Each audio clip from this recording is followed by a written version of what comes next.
love you, Abba. We love you, Abba. We love you. आपसे प्यार करते हैं अब्बा, आपसे प्यार करते हैं. ரசூலுல்லாஹி கருவாலுக்குள்ள வந்தாலும் எத்தனை இழப்புகள் வந்தாலும் எத்தனை பாதிப்புகள் வந்தாலும் ஆண்டவரே உம்மை நேசிக்கிறேன் அப்பா. உம்மை விட்டு போவேன் ஆண்டவரே. நித்திய ஜீவ வசனங்கள் உம்மிடத்தில் அல்லவோ இருக்கிறது அப்பா. ஆண்டவரே உம்மை நேசிக்கிறேன் ஆண்டவரே. எனக்கு இருக்கிற எல்லாவற்றையும் விட உண்மை அதிகமாக நேசிக்கிறேன். என்னுடைய குடும்பத்தை காட்டிலும், என்னுடைய வாழ்க்கையை காட்டிலும், என்னுடைய சொந்த பந்தங்களை காட்டிலும், என்னுடைய சபையை காட்டிலும் அம்மா நான் உண்மை அதிகமாக நேசிக்கிறேன் ஆண்டவரே. உண்மை அதிகமாக நான் நினைக்கிறேன் அம்மா. என்னுடைய உள்ளம் உமக்காக ஏங்குகிறது அம்மா. ஒவ்வொரு நாளும் நீங்க என்னோடு பேசணும், உம்மை நான் பார்க்கணும், உம்மோடு உறவாடணும், உம்மோடு இருக்கணும், உம்மோடு வாழணும். எல்லாம் உமக்காக இருக்குதையா. Father, I love you, Father. Jesus. உம்மை நேசிக்கிறேன் அம்மா. உம்மை நேசிக்கிறேன் ஆண்டவரே. ஆண்டவரே என்னை கைவிடாமல் இதுவரைக்கும் காத்தவரே, என்னை இதுவரைக்கும் மறக்காதிருந்தவரே, ஆயின் கருவில் உருவாகுவதே என்னை சொல்லி அழைத்தவரே, தெரிந்தவரே, உடைய அன்புக்கு ஈடாக இணையாக எதுவும் அல்லப்பா. எத்தனை அன்பு என் மீது ஆண்டவரே, எத்தனை குழியிலிருந்து என்னை தூக்கி எடுக்கிறப்பா. இல்லை எத்தனை பள்ளத்தாக்கில் நான் அழுத போது அதை எனக்கு ஆண்டவரே நீரும் தாக்கி தம்பி ஐயா.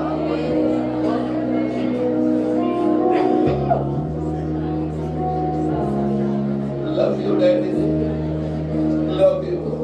அப்பா, என் உள்ளத்தின் ஆழத்தில் உம்மை பார்த்து நான் உம்மை நேசிக்கிறேன் சொல்லுகிறேன் அப்பா. ஆண்டவரே, நான் இந்த பூமியில் இன்றைக்கு உயிரோடு இருக்க காரணம் நீர்தான் ஆண்டவரே. உம்முடைய அந்த ஸ்நேகம் அல்லவா, அன்பு அல்லவா, பாசம் அல்லவா என்னை உயிரோடு வைத்திருக்கிறேன். என் குடும்பம் பிரியாதவனுக்கு, என் குடும்பம் சின்னாவிடமாகாதவனுக்கு அந்த அன்பல்லவோ இதை இதுவரைக்கும். அப்பா, I love you, Daddy. I love you. I love you, Daddy. I love you. உம்மை நேசிக்கிறேன்.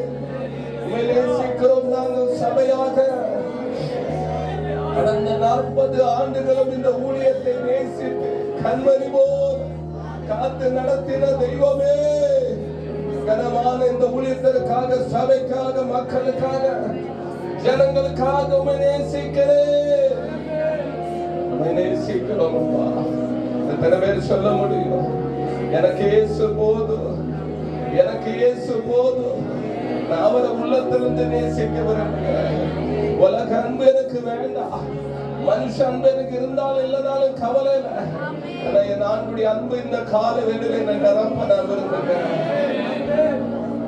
2 கைகளை அப்படியே உயர்த்தி நம்முடைய கண்கள் இருந்து நம்முடைய அன்பை நினைத்து கண்ணீர் ஒரு அருவியை போல, ஆற்று வெள்ளத்தை போல அவர் மேலுள்ள பாசத்தினால, அன்பினால் நம்முடைய கண்கள் இருந்து அன்பின் பாசத்தின் நதிகள் பாயட்டும்.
நன்றி அப்பா.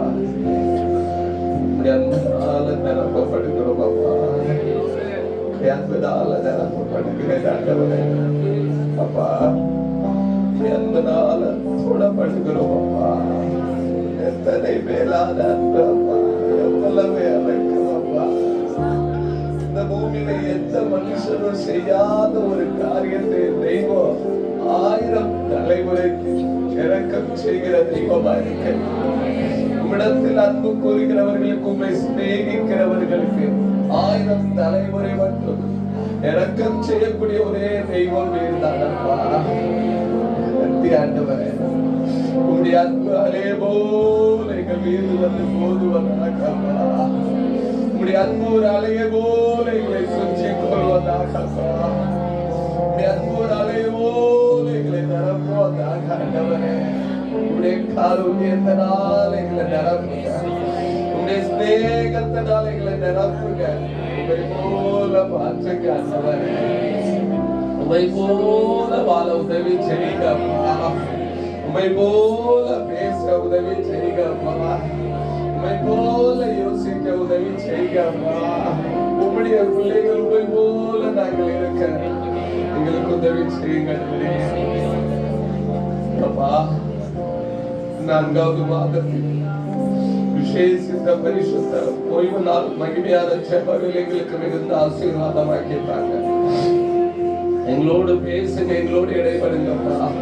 துக்கத்தோடு வந்திருக்கிற, வேதனையோடு இருக்கிற மக்கள் இந்த நாளில் அப்பா உமக்குள்ளே மகிழ்ந்து சந்தோஷமாய் சொல்லி கொதிக்கட்டும், ஆனந்திக்கட்டும். எல்லா வேதனைகள் நீங்கி சுகமாய் இந்த நாளில் கடந்து செல்லும். ஆண்டவர் இரக்கம் செய்யுங்க. துவக்கம் முதல் முடிவு மட்டும் தெய்வீக மகிமை எங்களை சூழ்ந்து கொண்டு ஆட்கொண்டு வழி நடத்துவார். எல்லா துதி கன மகிமை உமக்கே செலுத்துகிறோம். அந்த இயேசுவின் நாமத்தில் மிகுந்த தாழ்மையோடு ஜெபிக்கிறோம். ஜெபம் கேளும் நல்ல பிதாவே. ஆமென், ஆமென், ஆமென். சேர்ந்து சொல்லும் சபையாக கைகளை தட்டி சந்தோஷமாக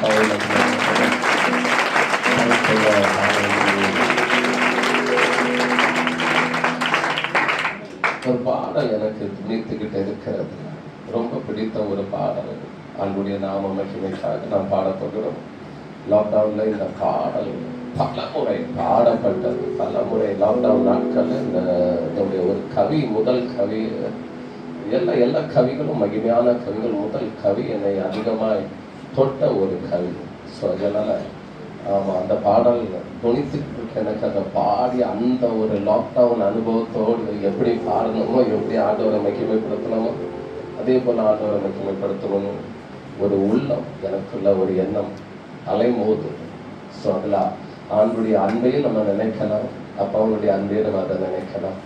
சங்கீதத்துல சங்கீதக்காரன் சொன்ன வசனம் தான் அந்த பாடல்.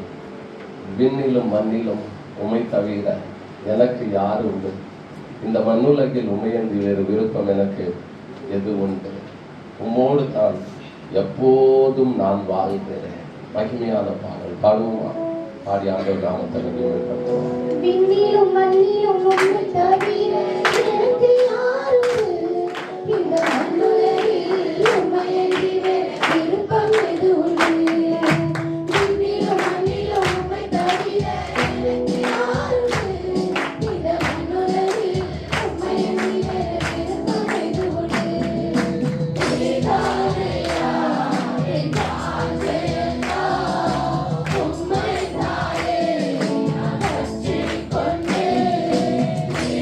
Amen.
சந்தோஷமா நல்ல உற்சாகமா ஹalleluya ஹalleluya ஹalleluya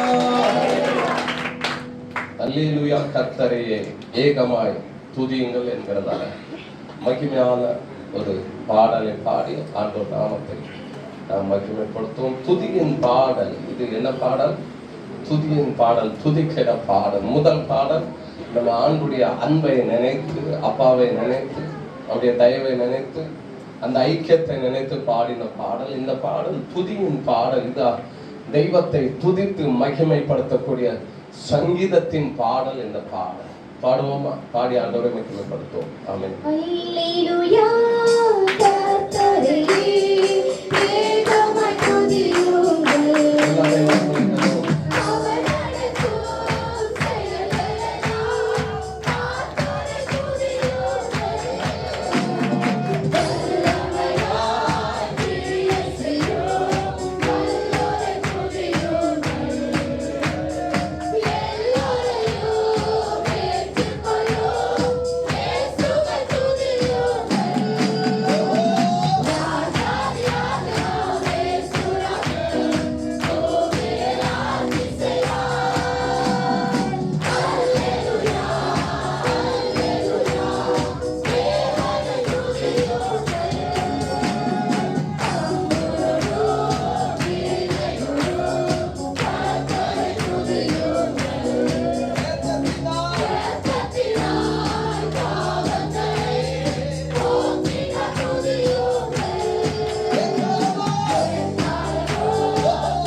Hallelujah.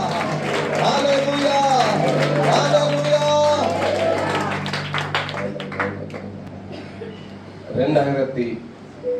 2025 ஆண்டில் நமது சபையின் விசேஷித்த பாடலை பாடி ஆண்டவர் நாமத்தை மகிமைப்படுத்த போகிறோம். இந்த 2025வது வருஷத்தில் பாடல்லையே தலை தூக்கின ஒரு பாடலை பாட போகிறோம். என்ன பாடல்?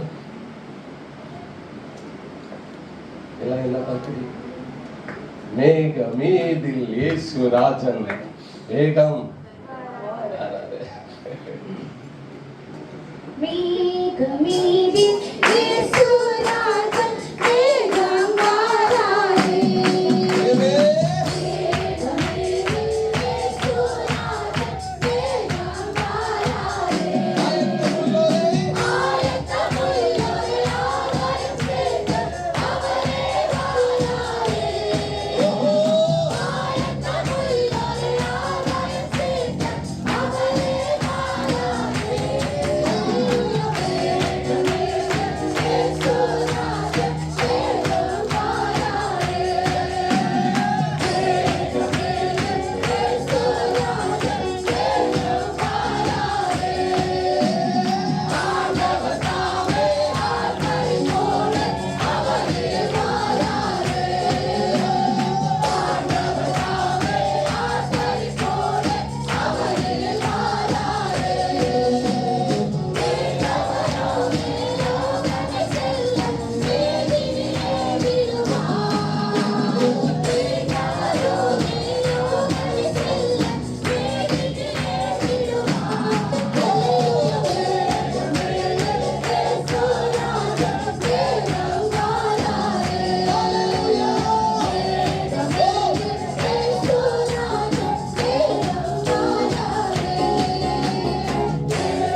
சில நிமிடங்கள் ஆண்டவரை ஆராதிப்போம். ஹalleluya. Thank you Lord.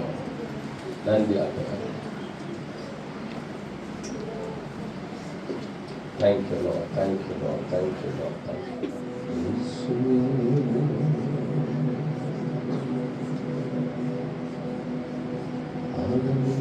எல்லாரும் கர்த்தரை சமூகத்தை அப்படியே உணர்ந்து கொள்வோமா? ஏசப்பா வந்திருக்கிறாங்க. நம்முடைய வார்த்தைகளை உணர்ந்து கொள்வாங்க. அப்படியே உணர்ந்து கொள்ள நம்முடைய ஆவியில ஏசப்பா வந்திருக்கிறாங்க. அவருடைய சமூகத்திலே நாம் வந்திருக்கிறோம். அதை அப்படியே உணர்ந்து கொள்வோம். இதனே சரி உணர்ந்து கொள்வோம். யெகோவா தெய்வத்தை உணர்ந்து கொள்வோம். Thank you Lord. Hallelujah. கருவில் உருவாகும்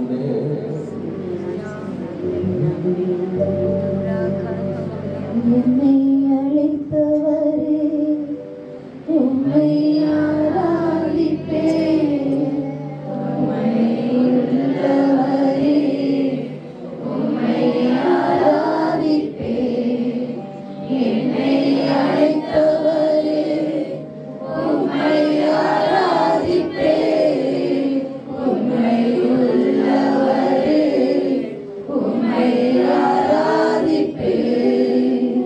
நான் ஆராதிக்கும் தேவன் என்னை தப்புவிப்பாரே. என்னை விடுவியாமல் போனாலும் நான் ஆராதிப்பேன். நான் ஆராதிக்கும் தேவன் என்னை தப்புவிப்பாரே. என்னை விடுவியாமல் போனாலும் நான் ஆராதிப்பேன். என்னை கொண்டு போட்டாலும் உம்மை நம்பியிருப்பேன். நான் சாகும் வரையில் உம்மை நம்பியிருப்பேன். என்னை கொண்டு போட்டாலும் உம்மை நம்பியிருப்பேன். நான் சாகும் வரையில் உம்மை நம்பியிருப்பேன். என்னை அழைத்தவரே உம்மை ஆராதிப்பேன். உம்மை உள்ளவரே உம்மை ஆராதிப்பேன். என்னை அழைத்தவரே உம்மை ஆராதிப்பேன். உம்மை உள்ளவரே உம்மை ஆராதிப்பேன். நான் ஆராதிக்கும் தேவன் என்னை தப்புவிப்பாரே. என்னை விடுவியாமல் போனாலும் நான் ஆராதிப்பேன். நான் ஆராதிக்கும் தேவன் என்னை தப்புவிப்பாரே. என்னை விடுவியாமல் போனாலும் நான் ஆராதிப்பேன். யோசேப்பை போல் என்னை அடித்து குழியில் போட்டாரோ, யூதாசை போல் முத்தம் கொடுத்து காட்டிக் கொடுத்தாரோ. யோசேப்பை போல் என்னை அடித்து குழியில் போட்டாரோ, யூதாசை போல் முத்தம் கொடுத்து காட்டிக் கொடுத்தாரோ. என்னை அழைத்தவரே உம்மை ஆராதிப்பேன். உம்மை உள்ளவரே உம்மை ஆராதிப்பேன். என்னை அழைத்தவரே உம்மை ஆராதிப்பேன். உம்மை உள்ளவரே உம்மை ஆராதிப்பேன். என்னை அழைத்தவரே உம்மை ஆராதிப்பேன். உம்மை உள்ளவரே உம்மை ஆராதிப்பேன். என்னை அழைத்தவரே உம்மை ஆராதிப்பேன். உம்மை உள்ளவரே உம்மை ஆராதிப்பேன். நான் ஆராதிக்கும் தேவன் என்னை தப்புவிப்பாரே. இனி விடுவியாமல் போனாலும் நான் ஆராதிப்பேன். நான் ஆராதிக்கும் தேவன் என்னை தப்புவிப்பாரே. என்னை விடுவியாமல் போனாலும் நான் ஆராதிப்பேன். ஆதியை போல் என்னை விரட்டி கொல்ல நினைத்தாரோ, அம்மா தூக்கு மரங்களை எனக்கு செய்தாரோ.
தப்புவிப்பாரே. என்னை விடுவியாமல் போனாலும் நான் ஆராதிப்பேன். கைகளை தட்டி நல்ல தெய்வம்.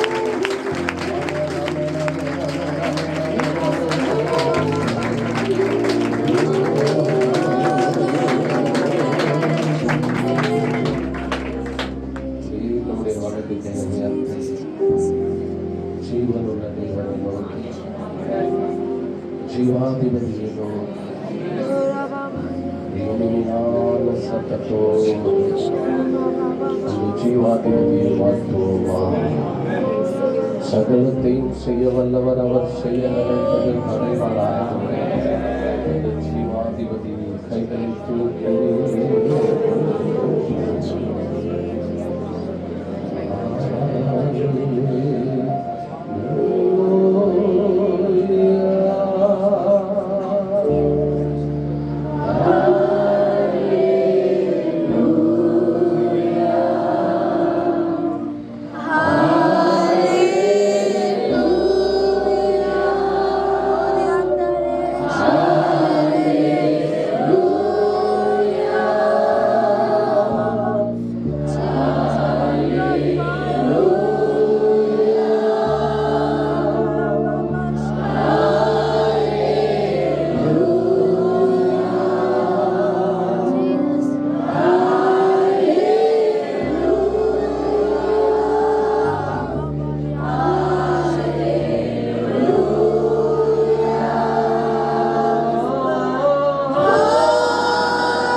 பேசும் இந்த நாள் இறைவன் எல்லா கனம், எல்லா மகிமை, எல்லா புகழ், எல்லா துதி மகிமை இயேசுவின் நாமத்தில் ஜெபிக்கிறோம் நல்ல பிதாவே. ஆமென்.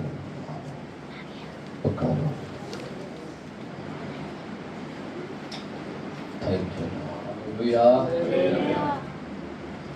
சரி, ஆண்டவர் நல்லவர். ஆண்டவருடைய நாமத்திற்கு மகிமை உண்டாவதாக. சில நிமிடங்கள் நல்ல வேத வசனத்தை தியானித்து ஆசீர்வதிக்கப்பட்டு சந்தோஷமாய் நம்ம வீட்டுக்கு கடந்து செல்வோம். ஆமென். இதுக்குள்ள ஒரு வேத வசனத்தை நம்ம வாசிப்போம். ஆதியாகமத்தின் புஸ்தகம் 39. ஆதியாகமம் 39. பைபிள் வச்சிருக்கிறவங்க எடுங்க. பேகுக்குள்ள வச்சிருந்தீங்கன்னா செயினை திறந்து எடுக்க உங்களுக்கு ஒரு வாய்ப்பு உண்டு. பிளாஸ்டிக் பைக்குள்ள வச்சிருந்தீங்கன்னா பிளாஸ்டிக் பையனுடைய வாயை திறந்து எல்லாம் வெளியில் எடுத்துடலாம். ஆமா, ஆதியாகமம் எல்லாரும் எடுத்துக்கொள்ளுங்க. ஆதியாகமம் 39.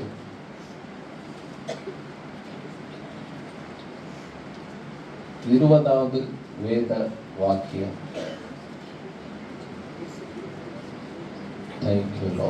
ஆதியாகமம் 39:20 வாசிங்க. யோசேப்பின் எஜமான் அவனை பிடித்து ராஜாவின் கட்டளையால் காவலில் வைக்கப்பட்டவர்கள் இருக்கும் சிறைச்சாலையிலே அவனை ஒப்புவித்தான். அந்த சிறைச்சாலையில் அவன் இருந்தான். எல்லாரும் எடுத்துக்கொள்வோமா? ஆதியாகமம் 39:20. எல்லாரும் சேர்ந்து வாசிங்க.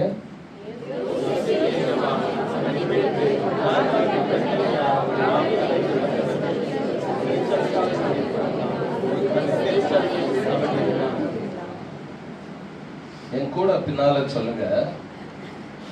யோசேப்பு சிறைச்சாலையில் இருந்தான்.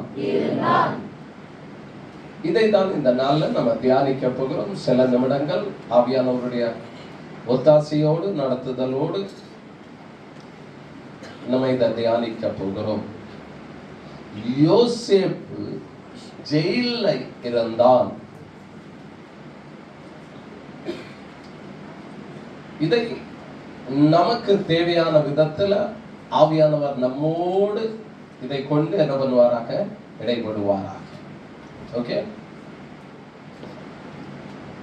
யோசேப்பு சிறைச்சாலையில் இருந்தால் யோசேப்புனுடைய குடும்பத்துல யாருமே ஜெயிலுக்கு போனது இல்லை. யோசேப்புனுடைய குடும்பத்துல அவருடைய தகப்பன் ஜெயிலுக்கு போனதில்லை. இன்னைக்கு அவருடைய தாத்தாவாகிய ஈசாக்கு கூட இன்னைக்குமே ஜெயில போனதில்லை. அந்த தாத்தாவுக்கும் மேலான தாத்தாவாகிய ஆபிரகாம் கூட ஜெயிலுக்கு போனது இல்லை. ஆனா இந்த யோசேப்பு நல்லா கவனிக்கணும்.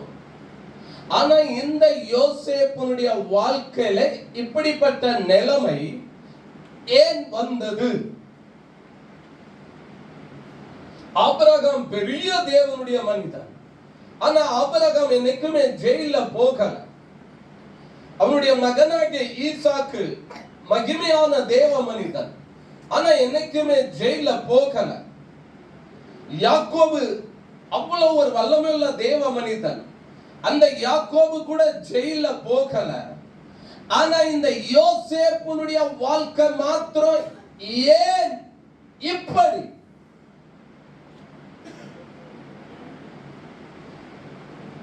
அதுவும் எந்த ஜெயில் பாருங்க, அவன் தேசத்திற்கு சம்பந்தம் இல்லாத ஏதோ தேசத்தில் உள்ள எகிப்து தேசத்தில் உள்ள ஜெயில போய் இருக்கிறான். ஏன் யோசேப்புக்கு இந்த நிலைமை? யோசேப்பு சிறைச்சாலையிலே இருந்தான். அவன் விரும்பினானோ விரும்பலையோ, அவன் எதிர்பார்த்தானோ எதிர்பார்க்கலையோ, அவனுக்கு தெரியுமோ தெரியாதோ, ஆனா யோசேப்புடைய வாழ்க்கையிலே இளம் வயதிலே நல்லா அறிந்து கொள்ளணும். யோசேப்பு தன்னுடைய இளம் வயதுல ஜெயிலுக்கு போகிறான், ஜெயில இருக்கிறான். அப்படின்னா யோசேப்ப இன்னொரு வார்த்தை கூட நம்ம சொல்லலாம், கைதின்னு கூட நம்ம சொல்ல முடியும். கைதின்னு கூட நம்ம சொல்லலாம், கைதியாக இருக்கான். சிறைச்சாலையிலே யோசேப்பு கைதியாக இருக்கிறான். அதுவும் கானான் தேசத்தில் அல்ல, தன்னுடைய தேசத்தில் அல்ல, தனக்கு தெரியாத, அறியாத, புரியாத பாஷையுள்ள தேசத்துல யோசேப்பு கைதியாக இருக்கிறான். அவனுடைய 6வது வயதுல 7வது வயதுல கிட்டத்தட்ட அவனுடைய தாய் அவனை விட்டு போய்விட்டார். அவனுடைய தாயார் 2வது குழந்தையை பெற்ற போது யோசேப்பினுடைய தம்பியாகிய பென்யமீனை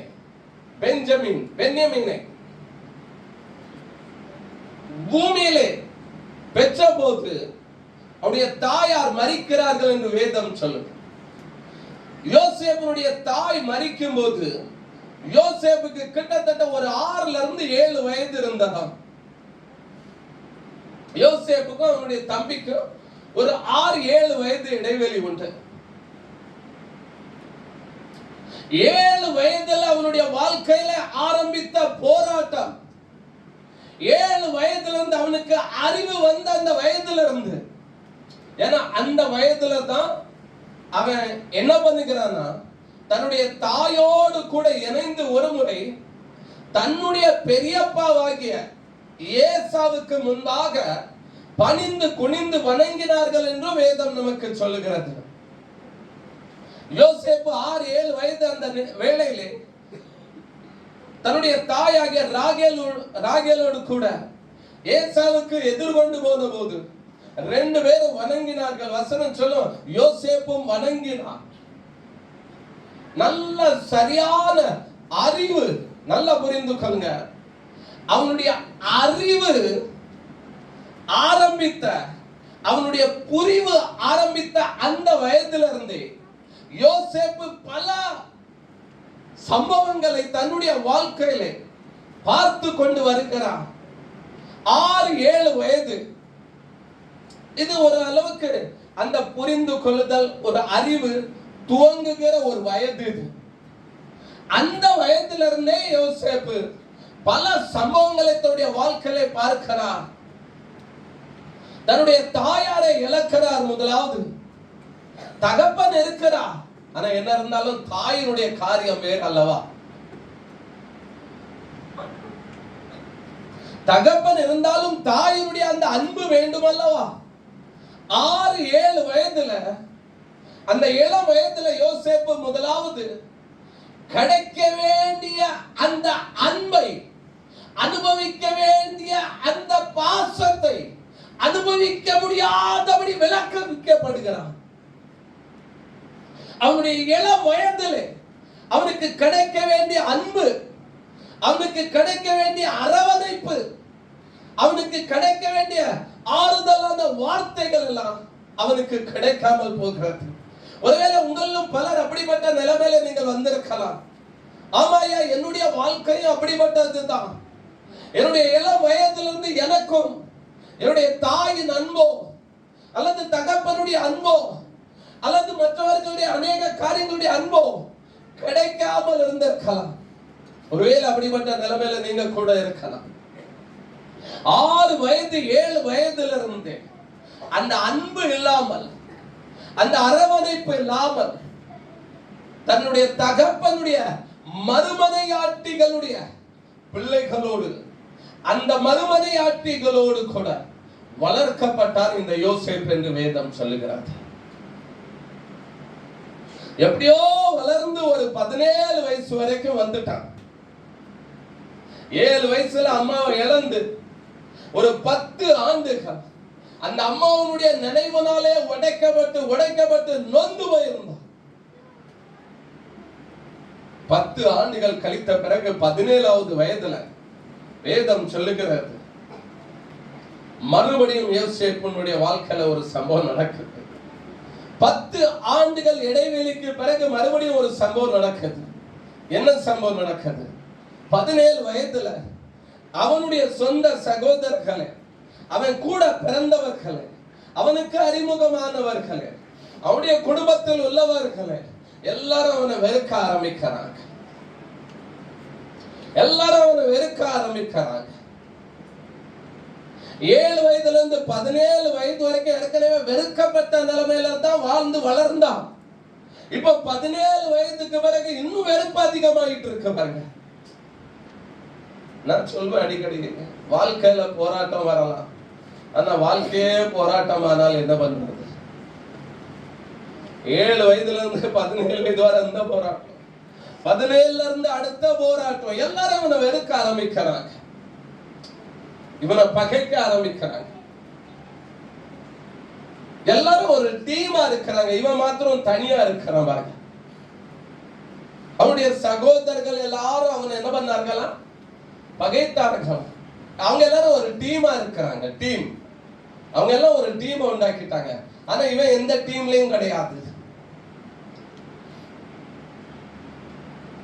நிறைய பேருக்கு நண்பர்கள் கூட இருக்க மாட்டாங்க பாருங்க.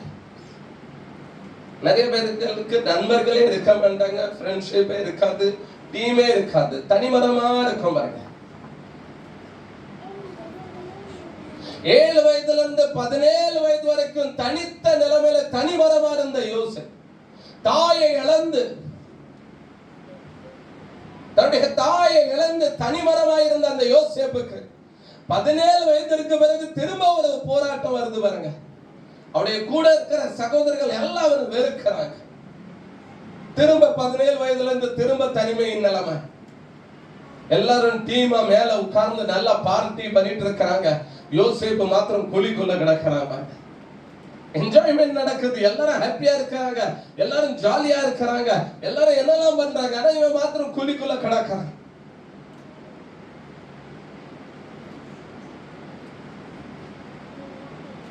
அதை பாடுவோமா அந்த கவியை தெரியுமா? யோசேப்பை போல் என்னை குழியில் போட்டால் பாருங்க அந்த கவியை மாத்திரம். தேங்க்யூ.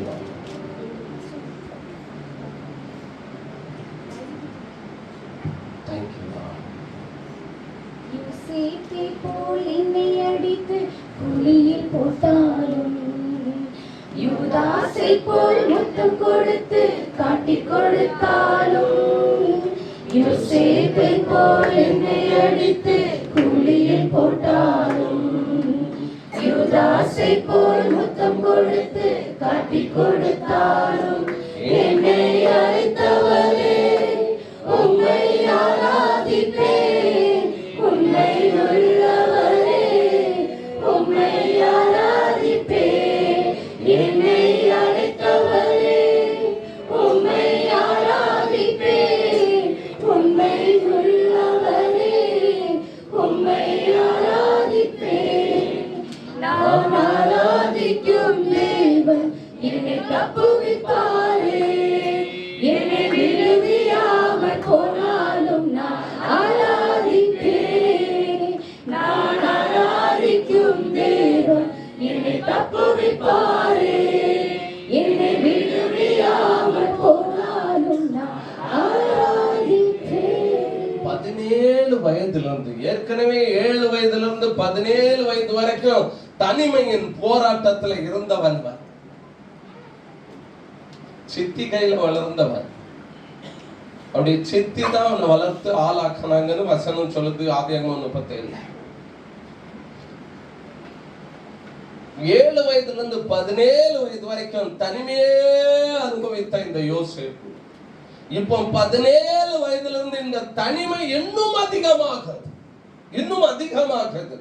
இன்னும் அவனை எல்லாரும் வெறுக்கிறாங்க. அவனுடைய கூட பிறந்த எல்லா சகோதரர்களும் அவனை வெறுக்கிறாங்க.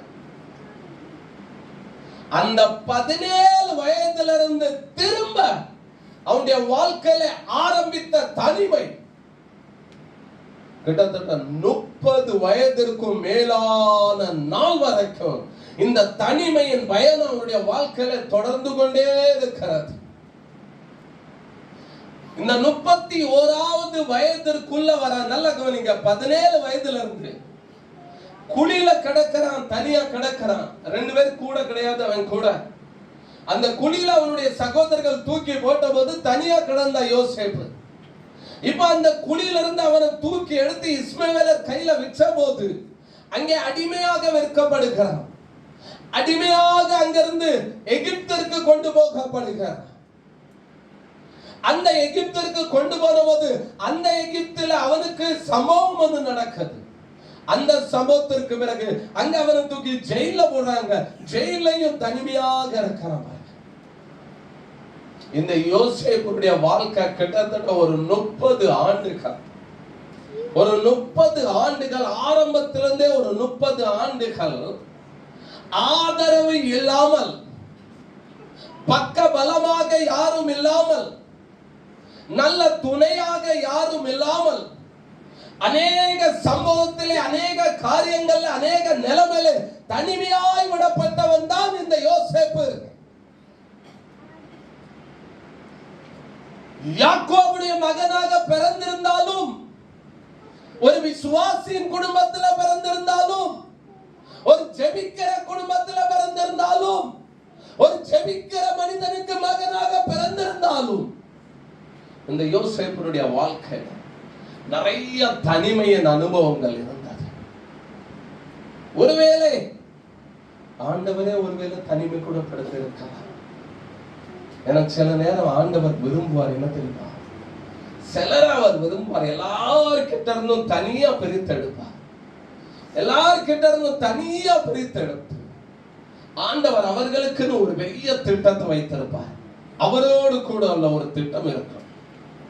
ஆனா இந்த யோசேப்புடைய வாழ்க்கையில 30 ஆண்டுகள் கிட்டத்தட்ட ஒரு நல்ல ஒரு பக்கபலம் இல்லாமல், துணை இல்லாமல், ஆதரவு இல்லாமல், எல்லாவற்றிலும் தனியாகவே வருகிறார். அந்த வந்த பாதைகள், அந்த 30 ஆண்டுகளும் ஒரு படம் போட்டு பார்த்தீங்களா, எல்லாமே அவருடைய இளம் வயது தான். எல்லாமே அவருடைய இளம் வயது தான்.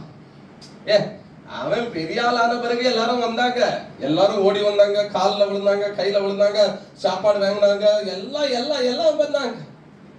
ஆனா ஒரு குறிப்பிட்ட காலம் வரைக்கும் யாரும் வரல பாருங்க, யாரும் ஆதரவு கொடுக்கல. அவன் பெரிய ஆளான பிறகு இப்போ அவன் நிறைய பேர் சொல்லியிருக்கலாம், நாங்க இருக்கிறோம் யோசேப்பே, நான் இருக்கிறேன் யோசேப்பே, எப்படி எப்படிலாம் வார்த்தைகள் சொல்லியிருக்கலாம்.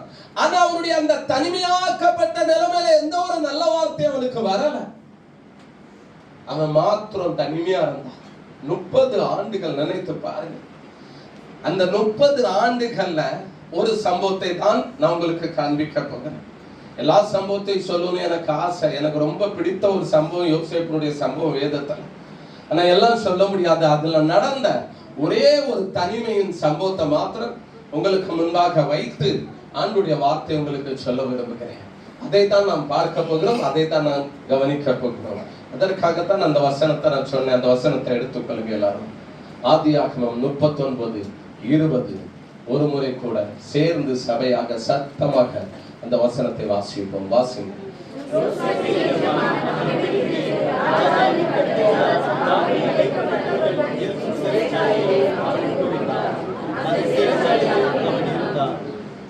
அத்தனை சம்பவத்திலே ஒரே ஒரு சம்பவம்.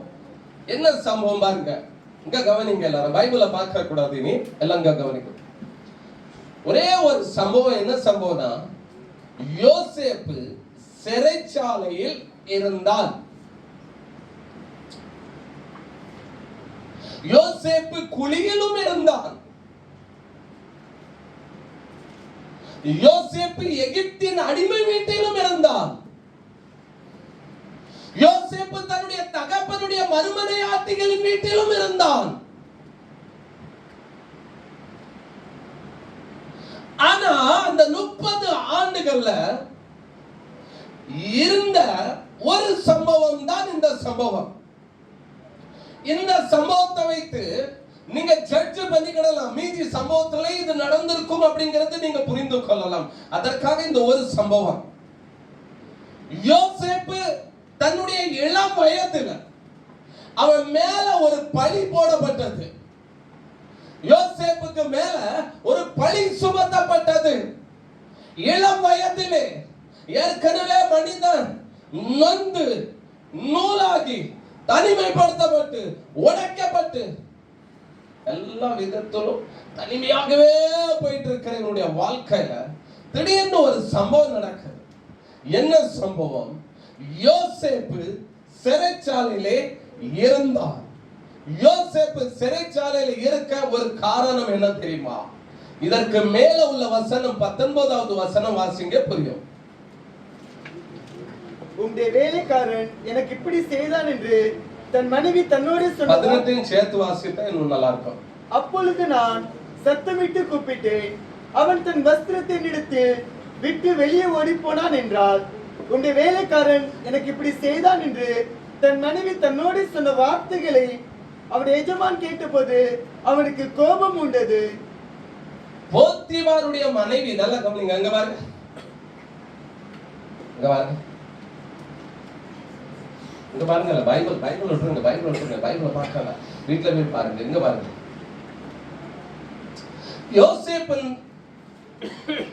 யோசேப்பு சிறைச்சாலையில இருந்தான். யோசேப்பு மேல ஒரு பழி சுமத்தப்பட்டது. என்ன பழி சுமத்தப்பட்டது? இங்க எழுதி இருக்கிறது. என்ன எழுதி இருக்கிறது? உம்முடைய வேலைக்காரன் எனக்கு எப்படி செய்தான்? என்ன செய்தான்? தவறான காரியத்தை செய்தான் அப்படின்னு ஒரு தப்பான பழியை யோசேப்பு மேல போத்திபாருடைய மனைவி போடுகிறார். ஆண்டவரே, நல்லா தூங்க கஷ்டப்படுறாங்க, ஐசுத்த அவங்களுக்கு நல்ல தூக்கத்தை கொடுத்துருங்க.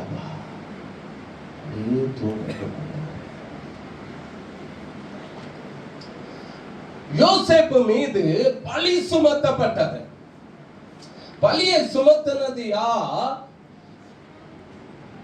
என்ன பழி சுமத்தப்பட்டது? அந்த பழியை மாத்திரம் நல்லா பாருங்க, வாசிங்க. 17 இருந்து வாசிங்க. அவனை நோக்கி, நீ தம்மிடத்தில் கொண்டு வந்த அந்த எபிரேய வேலைக்காரன் சரசம் பண்ணும்படிக்கு, என்ன பண்ணும்படிக்கு? என்னிடத்தில், அது இங்கிலீஷ்ல எப்படி எழுதிருக்கு, வாசிங்க. Then she told him the story that Hebrew slave you brought us came to me to make sport of me. Sport of me, என்ன போட்டு தள்ளுறதற்கு வந்திருக்கிறான் அப்படின்னு சொல்லி. யோசேப்பு மீது சுமத்தப்பட்ட பழி சாதாரணமான பழி கிடையாது. இந்த இளைஞன், இந்த யோசேப்பு என்னை கெடுக்க வந்திருந்தான். தன்னுடைய வஸ்திரத்தை விட்டுட்டு வந்தா, என் வஸ்திரத்தை பிடித்தான், என்னை பலாத்காரம் பண்ணினான், என்னோட ஜபர்தஸ்தி பண்ணினான். பயங்கரமான ஒரு பழியை சுமத்த இருக்க. யோசேப்பு அதை செய்யவே இல்லை, 1% அவனு செய்யல. ஆனா அவன் மேல சுமத்தப்பட்ட ஒரு பழிய பாருங்க. ஹலோ, வாலிபன், இவன் இளைஞன், 17 வயசுக்கு மேல ஆகுது, ரொம்ப வயசானாலும் கிடையாது. இளம் வாலிபன் மீது ஒரு பழியை சுமத்த பிசாசு ஏற்படுத்தி இருக்கிற ஒரு ஆளை பாருங்க. இது யாரு அல்லது இவங்களுக்கு என்ன பேரு சொல்லலாம் நினைக்கிறேன்? பைபிள் சொல்லுது நமக்கு, அது போத்திபாருடைய மனைவி. யாரு? போத்திபாருடைய, அங்க பிசாசுன்னு சொல்லப்படல, வேசி ஆவின்னு சொல்லப்படல, அசுத்தாவின்னு சொல்லப்படல, எசபேல்னு சொல்லப்படல. அங்க ஒண்ணு சொல்லி இருக்கு, போத்திபாருடைய மனைவி. ஒரு இளம் வாலிபனை தாக்கக்கூடிய ஒரு மனிதனுடைய மனைவியை பாருங்க. இந்த யோசேப்புக்காகவே அங்க பிளான் போட்டு வைத்தது மாதிரி இருக்க ஒரு காரியம். இந்த மனைவி யார் தெரியுமா? போத்திபாருடைய மனைவி யார் தெரியுமா? இந்த போத்திபாருடைய மனைவி யார் தெரியுமா? அதே அதிகாரத்துல 7வது வசனத்தை வாசிங்க, அதுல இருக்கு பாருங்க. இது யார் இவள்? சில நாள் சென்ற பின் அவருடைய எஜமானின் மனைவி போத்திபாருடைய மனைவி யோசேப்பின் மேல் கண் போட்டு யோசேப்பு என்கிற வாலிபன் இளைஞன் மேலே கண்ணை போட்டு என்னோட சயனி என்றாள். இதை வைத்து நம்ம புரிந்து கொள்ளலாம், இது ஒரு காம வெறி பிடித்தது, ஒரு காம பைத்தியம் பிடித்தது. என்ன சொல்றா பாருங்க, ஒருவனுடைய மனைவி ஒருத்தனுக்கு மனைவியா இருக்கிறாள், ஆனா அவளுடைய வார்த்தை எப்படிப்பட்ட வார்த்தையா இருக்கிறது? வாலிபன் மீது கண்ணை வைத்து கண்ணை போட்டு என்னோட தவறு வந்து என்கிறார். அது மாத்திரமா? அடுத்தது, அவனோ தன் எஜமானுடைய மனைவியின் சொல்லுக்கு இணங்காமல் அவளை நோக்கி, இதோ வீட்டில் என்னிடத்தில் இருக்கிறவைகளில் யாதொன்றை குறித்தும் என் ஆண்டவன் விசாரியாமல் தமக்குண்டான எல்லாவற்றையும் என் கையில் ஒப்புவித்திருக்கிறார். அதுக்கு அடுத்து, இந்த வீட்டிலே என்னிலும் பெரியவன் இல்லை, நீ அவருடைய மனைவியாய் இருக்கிறபடியால் உன்னை தவிர வேறொன்றையும் அவர் எனக்கு விலக்கி வைக்கவில்லை. இப்படி இருக்க நான் இத்தனை பெரிய பொல்லாங்குக்கு உடன்பட்டு தேவனுக்கு விரோதமாய் பாவம் செய்வது எப்படி என்றான். இதெல்லாம் யோசேப்பு பேசுறான். ஆனா அவ அடுத்து பாருங்க, அவள் நித்தம் என்னதான் இப்ப அவ வந்துட்டா. யாரு? போத்திபார் மனைவி என்ன பண்றா? நித்தம் யோசேப்போடு இப்படி பேசிக்கொண்டு வந்தோம். எப்படி பேசிக்கொண்டு வந்தோம்? என்ன பேசுதா? யோசேப்பே பிரைஸ் தி லார்ட் அப்படியே பேசுற. என்ன பேசுற? 7ஆம் வசனம் சொல்லுது, என்ன பேசுனாவா? என்னோட வந்து தப்பு பண்ணு, என்னோட வந்து தப்பு பண்ணு. யோசேப்பு வா, யோசேப்பு வா, யோசேப்பு வா. அவன் பேசிக்கொண்டு வந்தோம். அவன் அவளுடனே சயனிக்கவும் அவளுடனே இருக்கவும் சம்மதிக்கவில்லை. இவன் டெய்லி என்னதான் பேசிட்டு இருக்கிறா? போத்திபாருடைய மனைவி டெய்லி என்ன பேசுறா? டெய்லி இவ பேசுற பேச்சு எப்படிப்பட்ட பேச்சு இருக்கு? நல்ல பேச்சா இருக்கு? இல்ல, மோசமான பேச்சு, அசுத்தமானது, காமம் நிறைந்த ஒரு அசுத்தமான பேச்சு. அடுத்து, இப்படி இருக்கும்போது ஒரு நாள் அவன் தன் வேலையை செய்கிறதற்கு வீட்டுக்குள் போனான். வீட்டு மனிதரில் ஒருவரும் வீட்டில் இல்லை. அப்பொழுது அவள் வந்துட்டா, திரும்ப வந்துட்டா. போத்திபார் மனைவி திரும்ப வந்துட்டா. அப்பொழுது அவள் அவனுடைய வஸ்திரத்தை பற்றி பிடித்து, பாருங்க எந்த அளவுக்கு வெறி இவளுக்குள்ள, எந்த அளவுக்கு பைத்தியந்தனமான ஒருத்தனுடைய மனைவி எப்படி இருக்கிறா பாருங்க. அவனுடைய வஸ்திரத்தை பற்றி பிடித்து பேசி வேலைக்காகாதுன்னு கைய போட்டு என்னோட சயனி என்றார். அவனோ தன் வஸ்திரத்தை அவள் கையிலே விட்டு வெளியே ஓடி போனான். நல்லா புரிந்து கொள்க, இந்த போத்திபாருடைய மனைவி உங்களுக்கு காண்பிக்கிறேன். ஒரு இளைஞனுடைய, ஒரு வாலிபனுடைய வாழ்க்கையை ஒண்ணுக்கெல்லாம ஆக்குறதற்கு ஒரு மனிதனுடைய மனைவி போடுகிற திட்டம் பாருங்க. இந்த திட்டத்திற்கு மாத்திரம் இந்த வாலிபன் இணங்கி இருந்தா நினைச்சிடுங்க, இந்த எண்ணத்துல அவனும் விழுந்திருந்தா நினைச்சிடுங்க, இன்னைக்கு இவ்வளவு பெரிய ஒரு வரலாறு சாதனையை சாதித்திருக்க வாய்ப்பே இல்லை. இவன் அதற்கு சம்மதிக்கல, இவன் எதற்குமே சம்மதிக்கல. தனக்கு முன்னால வருகிற பாவத்தின் எந்த அழைப்பிற்கும் இவன் ஆம் என்று ஒத்துழைக்கவே இல்லை. இவனுக்கு முன்பாக அத்தனை வாய்ப்புகள் வருது, தருணங்கள் வருது. ஒரு ஊழியக்காரர் சொன்னார், யோசேப்புக்கு சான்ஸ் கிடைச்சி அவன் தப்பு பண்ணல. இன்னைக்கு நிறைய சான்ஸுக்காக எதிர்பார்த்துட்டு இருக்குது. அவனுக்கு சான்ஸ் கிடைத்தும் அவன் தப்பு பண்ணல. ஆனா இன்னைக்கு நிறைய யோசேப்பு போல வாலிபர்கள் என்ன பண்றாங்க? சான்ஸ்க்காக காத்து இருக்கிறாங்க அப்படின்னாரு ஒரு ஊழியக்காரர். அவன் எதற்குமே சம்மதிக்க. எத்தனை அழைப்பு வந்தது, எத்தனை வாய்ப்பு வந்தது, எத்தனை அவனுக்கு ஹாய் ஹலோ, எத்தனை hi hello hi hello hi ஹலோன்னு எத்தனை வருது, அவன் சம்மதிக்கவே. அப்ப இந்த போத்திபாருடைய மனைவி என்னதான் நம்ம எடுத்துக்கொள்ளலாம்? என்னதான் நம்ம நினைக்கலாம், இவ்வளவு பைத்தியத்தனம், வெறித்தனம். தன்னுடைய கணவர் உயிரோடு இருக்கும்போது ஒரு வாலிபன் மீது, ஒரு இளைஞன் மீது தவறான எண்ணம் கொண்டு, மோகம் கொண்டு, பைத்தியம் கொண்டு டெய்லி நேற்று நீ பேசல பத்தியா, எனக்கு மனசுக்கே நல்லா இல்ல. அப்படிப்பட்ட ஆவியுடைய அந்த போத்திபாருடைய மனைவி பாருங்க, வசனம் சொல்லி நித்தம் நித்தம் அவனோட பேசினாள். பேசி பேசி பார்த்து வேலாகலன்னு கையை நீட்ட ஆரம்பிச்சிட்டாளா, தொட ஆரம்பிச்சிட்டான். இதை நம்ம எப்படி எடுக்கலாம் தெரியுமா? இந்த போத்திபாருடைய மனைவி ஒரு காம வெறி பிடித்த ஒரு பெண்மணி அல்லது ஒருத்தனுடைய மனைவி அப்படின்னு எடுக்க. இந்த யோசேப்பு ஏற்கனவே தன்னுடைய வாழ்க்கையில நொந்து போய் இருக்கிறாரு. அந்த நொந்து போன நிலைமையில இவனுக்கு வந்த ஒரு சூழ்நிலைமையை பாருங்க. இப்படிப்பட்ட ஒரு சூழ்நிலைமை இவனுடைய வாழ்க்கையில வருது. தவறு பண்றதற்காக இவன் எதற்குமே சம்மதிக்கல.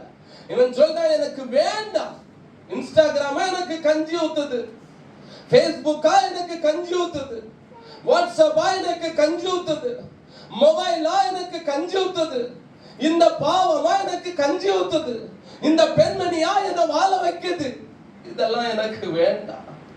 இதன் மேல எனக்கு நாட்டம் இல்லை, இதற்கு மேல எனக்கு பிரியம் இல்லை, இதற்கு மேல எனக்கு விருப்பம் இல்லை. எனக்கு எப்பொழுதும்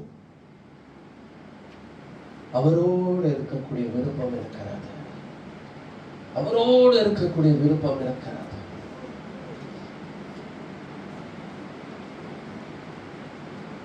பிசாசை விட்டாலும் இவங்க பிசாசை விடுற மாதிரி இல்ல. தெரியுமா உங்களுக்கு? பிசாசே இவங்களை விட்டு போனாலும் இவங்க பிசாசை விடுறத அவங்களுக்கு மனம் இல்லை. பாவமே இவங்களை விட்டு போனாலும் இவங்க பாவத்தை விடுறதா மனம் இல்லை. யோசேப்பு சொல்ற, அதற்கு மேலலாம் எனக்கு நாட்டம் இல்லை, அதற்கு மேலலாம் எனக்கு ஆர்வம் இல்லை, அதற்கு மேலலாம் எனக்கு ஈடுபாடு இல்லை. இன்னைக்கு யோசேப்பா இருக்க வேண்டியது கசப்பா இருக்குது. எல்லாம் எத்தனை அழைப்பு, எத்தனை வாய்ப்பு வந்தது. அந்த தனிமையான வேளையில, தனிமையான நிலைமையில நல்ல ஆறுதல் உண்டாயிருக்கும், நல்ல ஒரு இனிமை உண்டாயிருக்கும். ஆனா ஒத்துழைக்கல, வேண்டாம், எதற்குமே சம்மதிக்கல. வசனம் சொல்லுது, யோசேப்பு சொல்ல, தேவனுக்கு விரோதமான விஷயம் அது, தேவனுக்கு விரோதமான காரியம் அது, எனக்கு அது வேண்டாம். எதையுமே அவன் ஏற்றுக்கொள்ளல. வசனம் சொல்லுது, பாவத்துக்கு எதிர்த்து போராடுகிறதுல ரத்தம் சிந்தத்தக்க இன்னும் நீங்கள் எதிர்த்து நிற்கவில்லையே, போராடவில்லையே. எத்தனை பேர் எதிர்த்து போராடுகிறோம் பாவத்தோடு? பாவத்தோடு எதிர்த்து போராடுகிறதுல ரத்தம் சிந்தத்தக்க இன்னும் நீங்கள் எதிர்த்து நிற்கவில்லை, போராடவில்லை. எங்க பாவத்தை பார்த்து? பாவத்திற்கு விரோதமா நிற்கிற கூட்டம் கிடையாது இன்னைக்கு. அந்த யோசேப்புக்கு முன்னால வந்திருக்க அத்தனை அழைப்பு, அத்தனை வாய்ப்பு, தவறு பண்ணக்கூடிய, பாவம் செய்யக்கூடிய, அசுத்தத்தை செய்யக்கூடிய, தனிமையில இன்பத்தை அனுபவிக்கக்கூடிய அவ்வளவு பெரிய வாய்ப்பு இருக்கிறது. யாரு இருக்கிறா? யாரு பாப்பா கூட? யாருக்காவது தெரியுமா? தப்பல் ஒத்தேல தனிமையா இருக்கிறாரு, யாருக்குமே தெரியாதே. செய்திருக்கலாமே, ஒரு செகண்ட், ஒரு நிமிடம் தான், ஒரு அவ்வளவுதான். ஆனா செய்யல. ஆண்டவர் அப்படிப்பட்ட ஒரு யோசேப்பை இன்றைக்கு எதிர்பார்க்கிறார். உன் சூழ்நிலைமை எப்படியே இருக்கட்டும், ஆனா தனிமை, ஆனா சோகம், அதனால நான் போத்திபார் மனைவியோடு இணைந்து வேண்டாம். அப்படி அல்ல. உன் தனிமையை அப்படி வை, உன் சோகத்தை அப்படி வை. ஆனா உனக்குள்ள ஒரு வார்த்தையை வை. என்ன தெரியுமா? தேவனுக்கு விரோதமாய் நான் பாவம் செய்வது எப்படி? என் தேவனுக்கு விரோதமாய் இந்த பூமியில எனக்கு உசுர தந்து என்ன ஜீவனோடு வைத்திருக்கிறாரே, எனக்காக தம்முடைய ஜீவனை கொடுத்தாரே, எனக்காக சிலுவையிலே பலியானாரே, மரித்தாரே, மூன்றாம் நாள் உயிரோடு எழும்பினாரே, அந்த ஆண்டவருக்கு விரோதமாய் நான் பாவம் செய்வது எப்படியா? டிவி மூலமாய் வருதோ, மொபைல் மூலமாய் வருதோ, ஆட்கள் மூலமாய் வருதோ, எப்படி வந்தாலும் சரி, ஆண்டவர் எதிர்பார்க்கிற நபர் யார் தெரியுமா? என் தேவனுக்கு விரோதமாய் நான் பாவம் செய்ய மாட்டேன். ஸ்ட்ராங்கா நிக்கிறான். போத்திபார் மனைவியும் ஸ்ட்ராங்கா நிக்கிறான். யுத்தம் மும்முரமா இருக்குது. அவ ஒத்த கால நிக்கிறா. உன்னை மடக்கியே ஆவேனா, உன்னை பாவத்துல விளைவைத்தாக்கணும், உன்னை எப்படியாவது தப்பு பண்ண வைக்கணும். ஒத்த கால நிக்கிற அவ வெறியோடு, அவளுக்குள்ள இருக்கிற ஸ்பிரிட்டோடு, இச்சை ஆவி இருக்கு, அவளுக்குள்ள அசுத்த ஆவி இருக்குது, வேசித்தன ஆவி இருக்குது, விபச்சார ஆவி இருக்கு. அத்தனை அசுத்த ஆவிகளையும் ஒரு பெண், ஒரு இளம் வாலிபனுடைய தரிசனத்தை நாசமாக்குறதற்காக, அழைப்பை கெடுக்கிறதற்காக, ஊழியத்தை அழிக்கிறதற்காக, சின்னபின்னமாக்குறதற்காக தீவிரமாய் யுத்தத்தோடு மும்முரமாய் நின்றுட்டு இருக்கு சபையே. Be careful. வெளிப்பாடாக சொல்லுகிறேன், சபையே, தேவனுடைய பிள்ளைய மனவாட்டி சபையே, தேவன் எதிர்பார்க்கிற யோசேப்பு இருக்கா? இந்த கூட்டத்துல தேவன் எதிர்பார்க்கிற யோசேப்பு இருக்கா? என் தேவனுக்கு விரோதமாய் நான் பாவம் செய்ய மாட்டேன், அப்படிப்பட்ட கூட்டம் இருக்கா? ஏன்னா உன்னுடைய அழைப்பை கெடுக்கிறதற்காக, உடைய தரிசனத்தை அழிக்கிறதற்காக, உடைய ஊழியத்தை ஒன்றுமில்லாமல் ஆக்கிறதற்காக, அப்படிப்பட்ட ஆவிகளால் நிறைந்த ஒரு பெண், ஒரு ஸ்திரீ ஓடிக்கிட்டு இருக்கிறா, சுத்திக்கிட்டு இருக்கிறா. ரொம்ப கேர்ஃபுல்லா. அவ யோசேப்பை பார்த்து என்ன சொன்னா, என்னோட சயனி, அவ ஏற்கனவே ஒருத்தனுடைய மனைவியா இருக்கிறா. அப்ப அந்த எண்ணம் வந்து பைபிள் எதை காண்பிக்கிறது? விபச்சாரத்தை காண்பிக்கிறது. செகண்ட் கண்கள்னால அவனை பார்த்து இச்சிக்கிறார், அது வேசித்தனத்தை காண்பிக்கிறது. மூன்றாவது, இவளால இருக்க முடியல, இவளுக்குள்ள அந்த வெறி வந்துட்டு இருக்குது, அது காம வெறியை காண்பிக்கிறது. சோ இவளுடைய எண்ணங்கள் நல்ல எண்ணங்கள் இல்ல, அசுத்தமான எண்ணங்கள். அதனால அசுத்த ஆவி இவளுக்குள்ள இருக்கிறது. ஈச்சை, வேசித்தனம், அசுத்த ஆவி, விபச்சாரம் நிறைந்த ஒருத்தருடைய மனைவி எங்க பாருங்க. பைபிள் நமக்கு அடையாளம் காட்டி கொடுக்க, நான் அடையாளம் காட்டி கொடுக்க வேண்டிய தேவையில்லையே. பைபிள் நமக்கு சொல்லுது, போத்திபாருடைய மனைவி முழு யுத்தத்துல, முழு பிளான்ல பிசாசு அத்தனை அவளுக்குள்ள இறங்கிட்டு, இவன் என்ன செய்யணும்? எப்படியாவது விழ வைக்கணும். உன்னை விழ வைக்கிறதற்காக நல்லா நிமிர்ந்து பார்க்கணும், குடியக்கூடாது. எச்சரிக்கையா சொல்றேன், நல்லா நிமிர்ந்து பார்க்கணும். ஒண்ணு விழ வைக்கிறதற்காக. இந்த ஆவிகள் எல்லாம் யாருக்குள்ள புகுந்திருக்கணும் எனக்கு தெரியாது. ஆனா ஏதோ ஒரு நபருக்குள்ள புகுந்து ஒன்ன விழ வைக்கிறதற்காக, உங்க தரிசனத்தை அளிக்கிறதற்காக, உங்க ஜெபத்தை மொத்தத்துல மூடுறதற்காக, கடைசியில் உங்களை குழியிலேயே தள்ளுறதற்காக இந்த ஆவிகள் எங்கேயோ இறங்கி இருக்கிறது. ஆனா நீங்களும் நானும் செய்ய வேண்டிய ஒரே ஒரு காரியம் என்ன தெரியுமா? எப்படி வந்தாலும், எங்க இருந்து வந்தாலும், என்ன விதத்துல வந்தாலும், என் தேவனுக்கு விரோதமாக நான் பாவம் செய்ய மாட்டேன். என் தேவனுக்கு விரோதமாக நான் எந்த செயலையும் செய்ய மாட்டேன். என் தேவனுக்கு விரோதமாக நான் எதையும் பார்க்க மாட்டேன். என் தேவனுக்கு விரோதமாக நான் எதற்கும் கை கொடுக்கவே மாட்டேன். நீங்களும் நானும் ஸ்ட்ராங்கா இருக்கணும். நீங்களும் நானும் வாழ்கிற பட்டணம் சாதாரணமான பட்டணம் அல்ல. என்ன கேட்டேன்னா, மகா வேசிகளின் பட்டணம் இந்த பட்டணம். பாபிலோன் நகரம் மகாவேசிகளின் நகரம் வேதம் சொன்னது போல இந்த பட்டணம் சாதாரணமான பட்டணம் அல்ல. நம்மை அழிக்கிறதற்காகவே பிசாசு பலரை ஏற்படுத்திக்கிட்டு இருப்பான், நம்மளை விழ வைக்கிறதற்காக. வயசான ஆளா இருந்தாலும் சரி, இளம் வயசோ, இளம் வாலிபர்களோ, பிள்ளைகளோ, எல்லாருக்கும் சொல்றேன், உங்களுக்கு புரியல ஏன் நீங்க விழுறிய, ஏன் தடுமாறிய, ஏன் இப்படி வருது, இதற்கெல்லாம் பின்னால காரணம் இதுதான். இந்த யோசேப்பை சொல்லி முடிக்கிறதற்காக அவ பிளான் போட்டா. ஆனா நடந்தது என்ன? அந்த பிசாசுனுடைய எந்த பிளானும் சக்சஸ் ஆக பரிசுத்த ஆவியானவர் இடம் கொடுக்கல. ஏன்னா யோசேப்பு தேவனுக்கு உரியவன், அவன் தேவனுடையவன். அதான் அவன் சொல்ற வாயிலிருந்து, என் அப்பா யாக்கோபுக்கு விரோதம் அப்படின்னு சொல்லல. அவன் சொல்றான் அப்பா பேரு சொல்ல, யாருடைய பேரு சொல்ல. அவன் வாயில, அவன் உடம்புல, அவனுக்குள்ள இருக்கிறதெல்லாம் என் தேவன். 9ஆம் வசனம் என்ன சொல்லுது? இந்த வீட்டிலே என்னிலும் பெரியவன் இல்லை. தேவனுக்கு விரோதமாய். பாருங்க 9வது வசனம் என்ன சொல்லுது? என் தேவனுக்கு விரோதமாய் நான் பாவம் செய்வது எப்படியா என்ன அழிக்கிறதுக்காக வந்திருக்கா? நான் தப்பு செய்ய மாட்டேயா, நான் தப்பு செய்ய மாட்டேன். நித்தம் டெய்லி சோதனை தான் இவனுக்கு, டெய்லி சோதனை தான். வேலை செய்ய முடியல இவனால நிம்மதியா, தூங்க முடியல இவனால நிம்மதியா, எதையுமே பண்ண முடியல, எல்லா பக்கத்துல இருந்தும் வருகிறது. சோதனை இல்லாதவங்க எல்லாம் கை தூக்குங்க. எனக்கு எந்த சோதனையும் இல்லை அப்படின்னு சொல்றது கை தூங்க.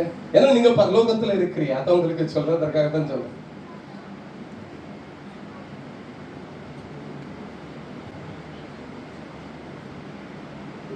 பாஸையே நம்ப முடியல. Hello, submit your file in 2 hours.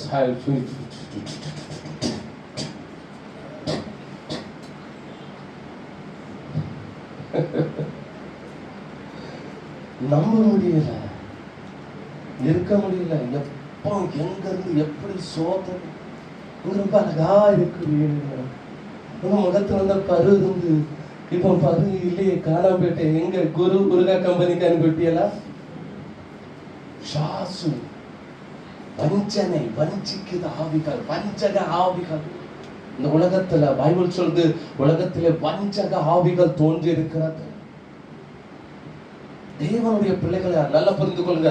நம்ம எல்லாருமே ஒரு யோசேப்பு. இந்த யோசேப்புடைய தரிசனத்தை, சொப்பனத்தை, அழைப்பை, ஆவிக்குரிய வாழ்க்கை, ஜெபத்தை, நல்ல காரியங்களை, நல்ல சுபாவங்களை அழிக்கிறதற்காக, கெட்டுக்கிறதற்காகவே சுத்திட்டு இருக்கு பிசாசு. அதான் பைபிள் சொல்லுது, கெர்ச்சிக்கிற சிங்கம் போல எவனை விழுங்கலாமோ என்று பிசாசு நினைச்சிருக்கான். வகை தேடி சுற்றி தெரிகிறான். துன்மார்க்கருடைய ஆலோசனை கேளாமலும், பாவிகளுடைய வழியில் வெல்லாமலும், பரியாசக்கார உட்காரும் இடத்தில் உட்காராமலும், கர்த்தருடைய வேதத்தில் பிரியமாயிருந்து இரவும் பகலும் அவருடைய வேதத்தை தியானிக்கிற மனுஷன் பாக்கியவான். அவன் நீர்க்கால்களில் ஓரமாய் நடப்பட்டு தன் காலத்தில் தன் கனியை தந்து இலை உதிராதிருக்கிற மரத்தை போல இருப்பான். அவன் செய்வதெல்லாம் வாய்க்கும். ஊதுறா, அங்க உனக்கு என்ன வேலை? இழுக்கிறா, அங்க உனக்கு என்ன வேலை? மஸ்த் மஸ்த் அவரே பார்க்க 2 முறை மஸ்தேம்பா, 3வது கை மாறி வந்து இப்போ நீ சொல்லுவா மஸ்த மஸ்த மஸ்த. பாவிகளுடைய வழியில் பரியாசக்கார உட்கார இடத்துல நமக்கு என்ன வேலை? அங்க எதுக்கு ஃப்ரெண்ட்ஷிப்? அப்படிப்பட்ட ஃப்ரெண்ட்ஷிப் எதற்கு? யோசேப்பு எந்த ஃப்ரெண்ட்ஷிப் வச்சதா எனக்கு தெரியல. ஒரே ஒரு ஃப்ரெண்ட்ஷிப் மாத்திரம் வச்சிருந்தா அதை சொல்லி தான் இன்னைக்கு செய்தியை முடிப்பேன். ஃப்ரெண்ட்ஷிப் ஃப்ரெண்ட்ஷிப் ஃப்ரெண்ட்ஷிப் எனக்கெல்லாம் யாரும் ஃப்ரெண்டு கிடையாதுப்பா. நான் அதை சொல்லிடுவேன். எனக்கெல்லாம் ஃப்ரெண்டு அப்படின்னா என் ஆண்டவர் தான்ப்பா. எனக்கு அவர் தான் ஃபர்ஸ்ட், அவர் தான் எனக்கு பெஸ்ட் ஃப்ரெண்டு. இது வரைக்கும் என்னை ஒரு முறை கூட ஏமாத்தினதில்லை. நானும் போராடிட்டு இருக்கிறேன். ஒரு முறை கூட உண்மையை ஏமாற்றக்கூடாது ஆண்டவரை, அப்படிப்பட்ட வாழ்க்கை வாழணும்னு. நல்ல ஃப்ரெண்ட் அவர் தான். அப்படி ஊதுகிறவங்கிட்ட உட்கார்ந்து என்ன கிடைக்கும்? இந்த பிள்ளைகள் இருக்க பார்த்தலாம், இந்த சின்ன பிள்ளைகளுக்கு மேல இந்த விசுவாசம் சின்னமா இந்த பிளானோடு சுத்தம் வரும். கேர்ஃபுல்லா இருக்கணும். ஸ்கூல்ல படிக்கிற பிள்ளைகள் சின்ன தம்பாக்கு, சின்ன குட்கா, சின்ன இதை போட்டு கொஞ்சம் போல சாப்பிடுங்க, கொஞ்சம் போல வேங்க போடு, ஒன்றும் இல்லை. அரே குச்சினே தெரியுது தோடாங்க, இதுல ஒன்றும் செய்யாது, இது கொஞ்சம் போல தான். இதா இப்படி பண்ணு, இப்படி பண்ணு, இப்படி அடி, இப்படி போடு. யாருக்கு மேல? பிசாசுக்கு கண்ணு தெய்வ பிள்ளைகள். இது யோசேப்பு. இது அத்தனையும் இங்க உட்கார்ந்து இருக்கிறது தரிசனம் உள்ளது, அழைப்புள்ளது, வேறு பிரிக்கப்பட்டது, தேவனால தெரிந்து கொள்ளப்பட்டது, தேவனால முத்தரிக்கப்பட்டது. இதற்கு மேல தேவனுடைய பலமான திட்டம் இருக்குது. இதற்கு விரோதமா தான் போத்திபாருடைய மனைவி போல ஆட்களை வைத்து பிசாசு இங்க விழ வைக்கிறதற்காக முழு வீச்சா முழு பலனோடு யுத்தத்துல நின்றுட்டு இருக்கிறார். நம்முடைய அநாத ஆசிரமத்துல ஒரு நல்ல பையன், அவங்களுக்கு ஒரு வேலை தெரிஞ்சிருக்கா இல்ல தெரியாம இருக்காங்க, பென்னிக்கு தெரியும், நல்ல பையன், 4-5 வயசுல நம்முடைய அநாத ஆசிரமத்திற்கு வந்திருந்தான். மனோஜ் அவனுடைய பேர். நல்ல பையன், நல்லா படிச்சான், படிச்சு முடிச்சு கிட்டத்தட்ட பாதியில நின்றுட்டான், 2nd இயர் வரைக்கும் படிச்சான். சின்ன வயசு அவனுக்கு.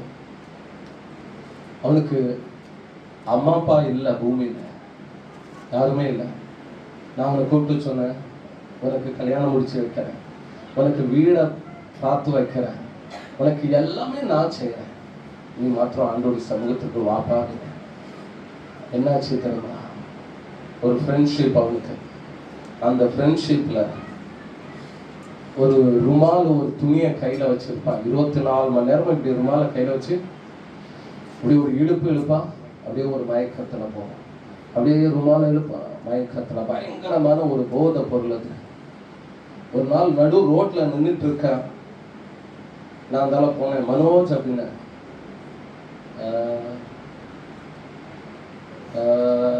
இப்படிதான் நிக்கிறான். நான் வந்து எனக்கு கோவம் வந்தோடனே அவன் சட்டையை பிடிச்சு இப்படி இழுத்து அசைச்சேன். இப்படிதான் இருக்கிறான், போதையோட உச்சத்துல இருக்கிறான். அடிச்சிடலாம் போல எனக்கு கோவம் வந்துச்சு. நல்ல பையன், நல்லா படிக்கிற பையன், நல்லா ஆலயத்துல நல்லா பாட்டு பாடி நல்லா ஆண்டவருக்குள்ள இருந்த பையன். ஆனா இன்னைக்கு கிட்டத்தட்ட ஒரு 10-15 ஆண்டுகள் இருக்கும் அவருடைய நிலைமை. இப்போ கூட 2 நாள் முன்னால என் மனைவி ஏகப்பட்ட ஆலோசனை அவனுக்கு சொல்லிட்டு இருக்கேன். நான் எத்தனையோ முறை சொல்லி நொந்து போனேன். அவனுக்கு ஆலோசனை சொல்றேன், உனக்கு பாஸ்டர் கல்யாணம் முடிச்சு வைப்பாங்க, உனக்கு நல்ல வாழ்க்கை ஆகும், இப்படி பண்ணுவாங்க, அது பண்ணுவாங்க, எல்லாம் பண்ணுவாங்க, நீ வாப்பா அப்படின்னு. போதையில தான் இருக்க. யோசேப்பு மேலதான் பிசாசுக்கு அந்த ஆவிகளுக்கு இருக்காங்க. நம்ம பிள்ளைகள் எல்லாம் ஒரு யோசேப்பு. இதெல்லாம் ஆண்டவரால் அழைக்கப்பட்டவங்க. நீங்களாம் ஆண்டோடைய திட்டத்திற்குள்ள இருக்கிறாங்க. நீங்களும் நானும் எடுக்க வேண்டிய ஒரு முடிவு என்ன தெரியுமா? தேவனுக்கு விரோதமாய் பாவம் செய்வது.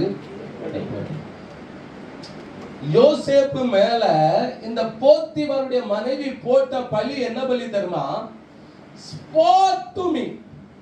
என்ன போட்டு தள்ளுறதற்காக வந்தவன். இதான் பழி. போத்திபாருடைய மனைவி யோசேப்பு மேல போட்ட பழி என்ன பழி? அவன் என்னை போட்டு தள்ளுறதற்காகவே வந்திருக்கிறான், என்னை முடிக்கிறதற்காகவே வந்திருக்கிறான். இந்த பழி உண்மையா? ஹலோ, உண்மையான பழியா? இல்லவே இல்லை. அப்படி எந்த எண்ணத்தோடும் யோசேப்பு கிடையவே கிடையாது. ஆனா அவன் மேல போடப்பட்ட பழி. இந்த பழி அவன் மேல சுமத்தின உடனே அவன் இப்படி பண்ணிட்டான், அப்படி பண்ணிட்டான்னு சுமத்தின உடனே அவனை தூக்கி, வசனம் சொல்லுது, அவனை தூக்கி எங்க போட்டாங்க? இப்ப யோசேப்பு எங்க இருக்கிறா? சொல்லுங்க, சத்தமா சொல்லுங்க. பைபிளை பார்க்காத, எங்க பாருங்க, என்ன பாருங்க. யோசேப்பு எங்க இருக்கிறா? யாக்கோபு எங்க இருக்கிறான்? யோசேப்புடைய அப்பா அம்மா எல்லாம் சித்திலாம் கானான் தேசத்துல எங்க இருக்கிறாங்க? இப்ப யோசேப்புடைய முழு குடும்பம் கானான் தேசத்துல இருக்கு. யோசேப்பு மாத்திரம் ஜெயில இருக்கிறாரு. ஆனா எல்லாத்துலயும் ரொம்ப முக்கியமான ஒரு விஷயம் என்ன தெரியுமா? வேதம் சொல்லுது, ஆண்டவர் ஜெயில. 21 வாசிங்க. கர்த்தரோ யோசேப்போடு இருந்து யோசேப்பு எங்க இருக்கிறார்? யோசேப்பு எங்க இருக்கிறார்? ஜெயில இருக்கிறார். அப்ப கர்த்தர் எங்க இருக்காரு? யோசேப்போடு கூட. அப்ப யாரெல்லாம் ஜெயில இருக்கிறாங்க? சொல்லுங்க. யோசேப்பு, ஆண்டவர் எங்க இருக்கிறாங்க? சரி, போதும். பைபிள் படிச்சதுல போதுங்க. பாருங்க, சீக்கிரமா பாருங்க, நேரம் ஆயிட்டு. வீண் பழி, அதாவது இவன் மேல தப்பான பழியை சுமத்தி இருக்கிறாங்க. இவன் மேல அந்த பழி இருக்கு. இவன் பலாத்காரம் பண்ணிட்டான். போத்திபாருடைய மனைவி தன்னுடைய எஜமானுடைய மனைவியை பலாத்காரம் பண்ணிட்டான், ரேப் பண்ணிட்டான்னு ஒரு பழி இவன் மேல சுமத்தப்பட்டிருக்கு. அது இவன் மேலதான் இருக்கு. உலகமே இவனை எப்படிதான் பார்க்கு. ஏன்னா பழியை சுமத்துறது யாரு? சாதாரணமான நபர் கிடையாது. பழியை சுமத்துறது போத்திபாருடைய மனைவி, அவனுடைய எஜமானுடைய மனைவி பழியை சுமத்த இருக்கிறார். அதனால எல்லாரும் நம்பிட்டாங்க. என்ன நம்பிட்டாங்க? யோசேப்பு யாரு? குற்றவாளி. யாரு? எல்லாரும் நம்பிட்டாங்க, எல்லாரும் ஏற்றுக்கொண்டாங்க. ஆமா, இந்த வாலிபன், இந்த இளைஞன், இந்த யோசேப்பு இவன் தப்பு பண்ணியிருக்கிறான், இவன் குற்றம் பண்ணியிருக்கிறான். எல்லாரும் ஏற்றுக்கொண்டாங்க. அவன் மேல அவ்வளவு பெரிய பழியை சுமத்திட்டாங்க. எஃப்ஐஆர் ஆயிட்டு, என்னெல்லாம் ஆகணுமோ எல்லாமே ஆயிட்டு. இவன் மேல உள்ள அவ்வளவு பெரிய பழி. யோசேப்பு குற்றவாளின்னு சொல்லி. ஆனா இந்த பழியை சுமத்தின போது பரலோகத்துல இருக்கிற ஆண்டவரால பரலோகத்துல இருக்க முடியல. யோசேப்பை எப்ப தூக்கி ஜெயில போட்டாங்களோ அந்த ஸ்பாட்லயே வசனம் சொல்லுது, ஆண்டவர் அவனோடு கூட ஜெயில இருந்தார். இப்ப ஜெயில யாரெல்லாம் இருக்கிறா சொல்லுங்க? இயேசுவின் நாமத்தினால அசுத்த ஆவிகள் வெளியில போகணும். யாரெல்லாம் இருக்கிறா ஜெயில? யோசேப்பு மாத்திரமல்ல, யோசேப்போடு கூட யார் இருக்கிறா? ஆண்டவர் ஜெயில இருக்காரு.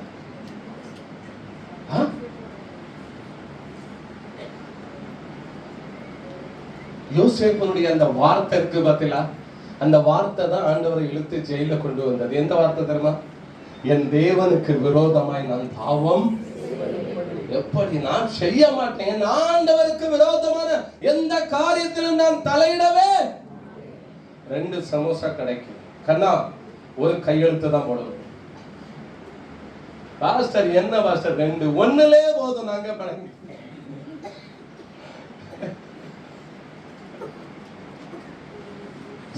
அந்த வார்த்தை தான் ஆண்டவரை கொண்டு வந்தது. என்ன வார்த்தை தெரியுமா? சொல்றான், என் தேவனுக்கு விரோதமாய் நான் பாவம் செய்வது எப்படி நான் செய்ய மாட்டேன். அந்த வார்த்தை ஆண்டவரை மகிமைப்படுத்தினது. அந்த வார்த்தை மகிமைப்படுத்தினது மாத்திரமல்ல, அதற்கேற்றபடி அவன் வாழ்ந்தான். அதனால ஆண்டவர் இறங்கி வந்துட்டார். இவன் ஜெயில 2 பேர் இருக்கிறாங்க, யோசேப்பு இருக்கிறான், ஆண்டவர் இருக்கிறார். இப்போ ஜெயிலினுடைய அனுபவம் யோசேப்புக்கு எப்படி இருந்திருக்கும்?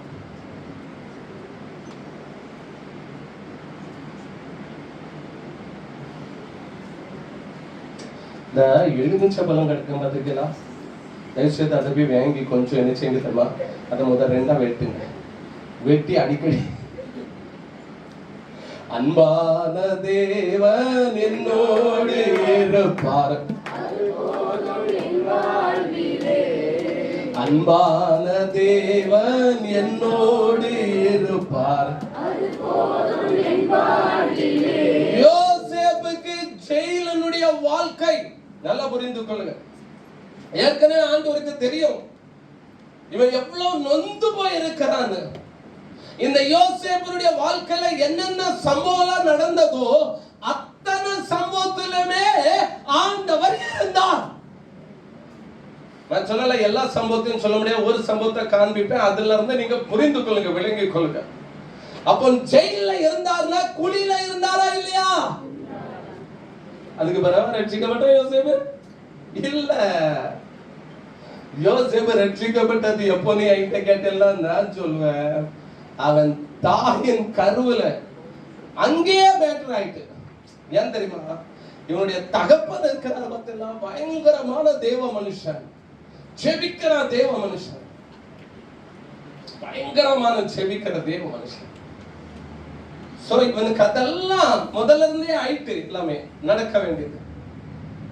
சோ யோசேப்போடு கூட கர்த்தர் ஜெயில இருந்தார்னா அவன் குழியில என்ன செய்திருக்கிறார்? இருந்திருக்கிறாரா இல்லையா? அப்ப யோசேப்பு அடிமையா இருக்கும் போது அவன் கூட இருந்திருக்கிறாரா இல்லையா? சொல்லுங்க சத்தமா. பழிங்கட எடுத்துதான் அடிக்கணும், வேஸ்ட் ஆகாதுல. மண்டையில பட்டு உடஞ்சி அப்படியே சாறு போயிடும். அதாவது நான் நிறைய முறை சொன்ன ஒரு கதையை உங்களுக்கு சொல்றேன், உங்களுக்கு யூஸ்ஃபுல்லா இருக்கும். நீங்க டீச்சரா இருந்தா உங்க ஸ்டூடெண்ட்க்கு சொல்லி கொடுங்க. 2 சோம்பேறிகள். ஒரு நவாப்பழம் இருக்குல்ல, நவாப்பழம் அந்த மரத்துக்கு அடியில தூங்கிட்டு இருந்தாங்க. யாரு? 2 சோம்பேறிகள். நம்மோடு கூட கொஞ்சம் மேட்சான வார்த்தைகள் தான் இதெல்லாம். யாரு? சோம்பேறிகள். 2 பேரும் நவாப்பழம் மரத்தடியில படுத்துட்டு இருந்தாங்க. 2 பேரும் படுத்துட்டு இருக்கும்போது திடீர்னு ஒரு தென்றல் காற்று அப்படியே லைட்டா அப்படி வந்து அப்படி மோதுது. காற்று அப்படி லைட்டா வந்து அந்த மரத்தை அப்படியே தாக்குன உடனே மரம் லைட்டா அப்படியே குலுங்கவும் அதுல இருந்து சில கனிகள் அப்படியே கீழே விழுந்த போது ஒரு நல்ல பழுத்த பழம், நவாப்பழம் அப்படியே நேரா வந்து ஒரு சோம்பேறியினுடைய மூக்குல வந்து டமார்னு விழுந்து அது அப்படியே உடைஞ்ச உடனே அதனுடைய சாறு அப்படியே இந்த மூக்கு பக்கத்துல இருந்து வாய்க்குள்ள போச்சுதான். இனிப்பு தாங்க முடியாது, அவ்வளவு டேஸ்டா இருந்து நாக்க அப்படியே எடுத்து அப்படியே இழுத்துட்டா இருந்த பழம் கீழே விழுந்துட்டு.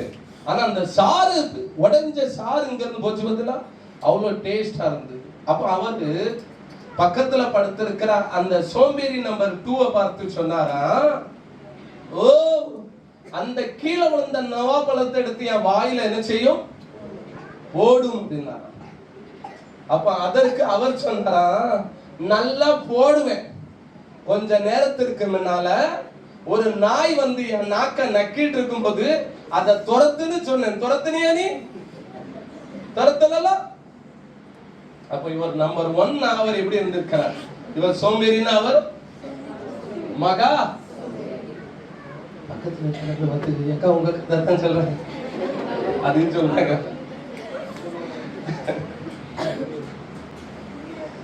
யோசேப்போடு கூட நல்லா கவனிங்க, யோசேப்போடு கூட அந்த ஜெயில ஆண்டவர் இருக்கிறார் அப்படிங்கிறது எதை காண்பிக்கிறதுனா, யோசேப்புடைய வாழ்க்கையினுடைய எல்லா சம்பவத்திலும் ஆண்டவர் கூட இருந்திருக்கிறார்.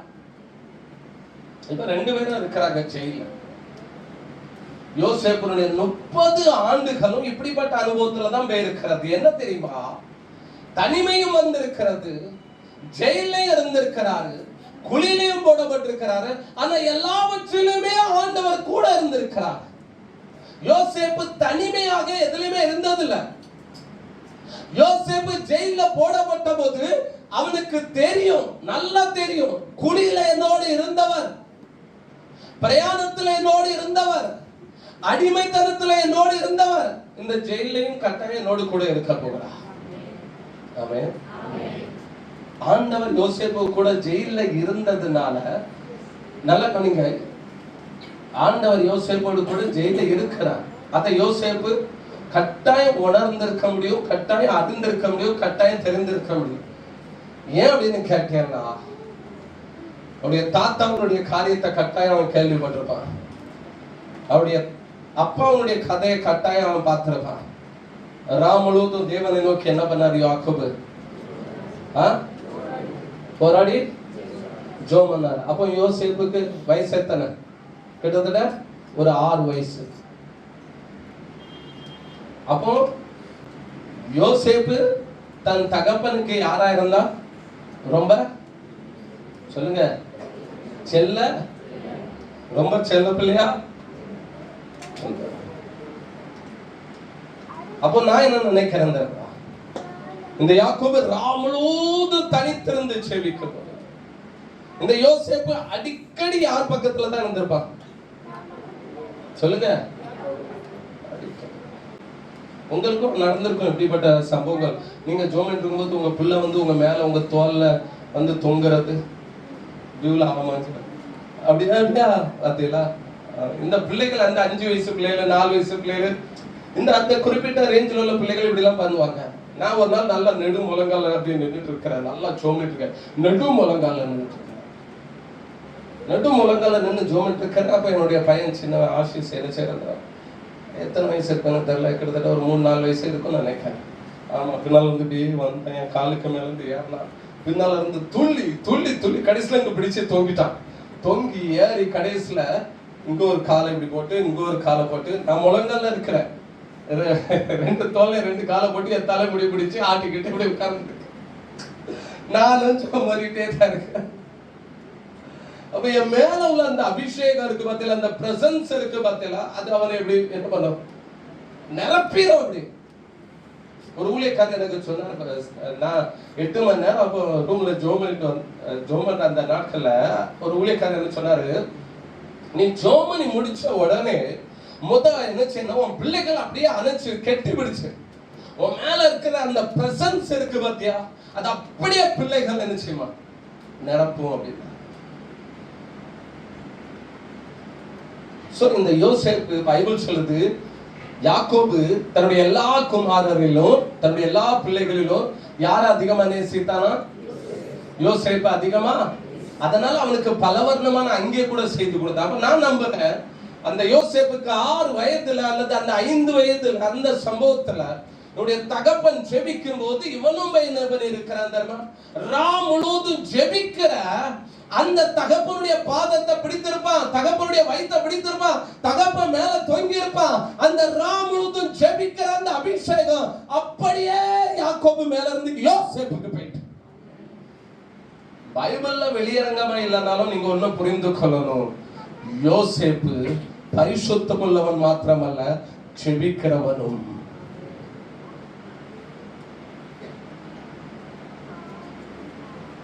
இப்ப ஜெயிலு யோசேப்புக்காக ஜபவீடா மாறிட்டு. ஏன்னா யார் இருக்கிறா கூட, யார் இருக்கிறா, இதான் விஷயம்.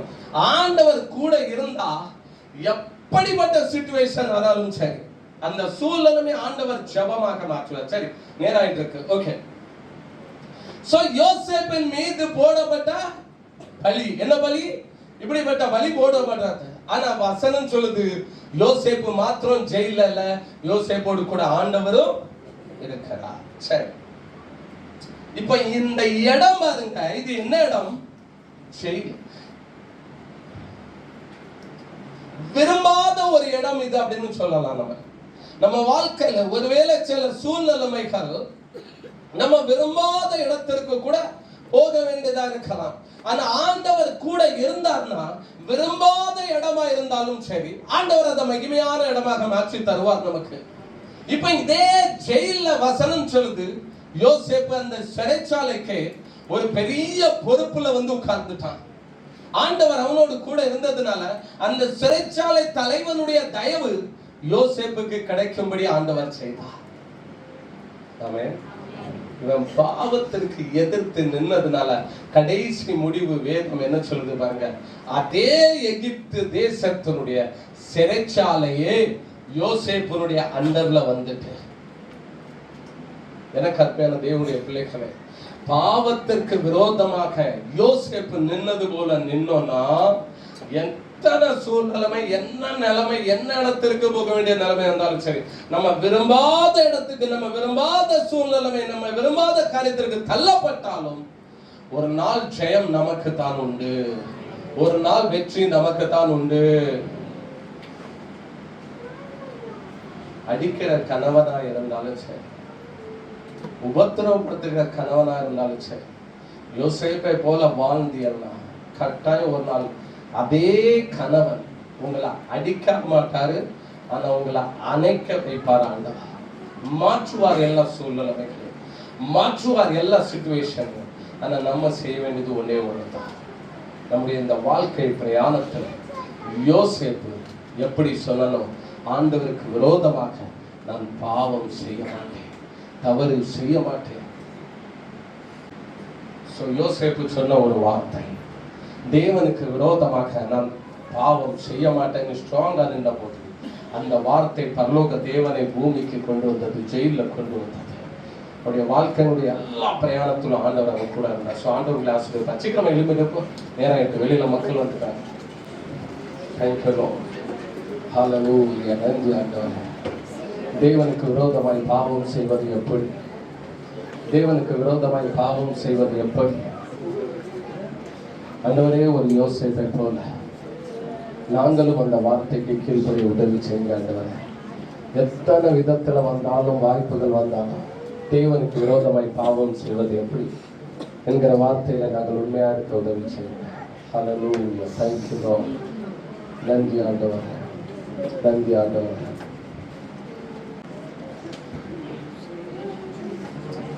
Thank you Lord. அன்பான தேவன் என்னோடு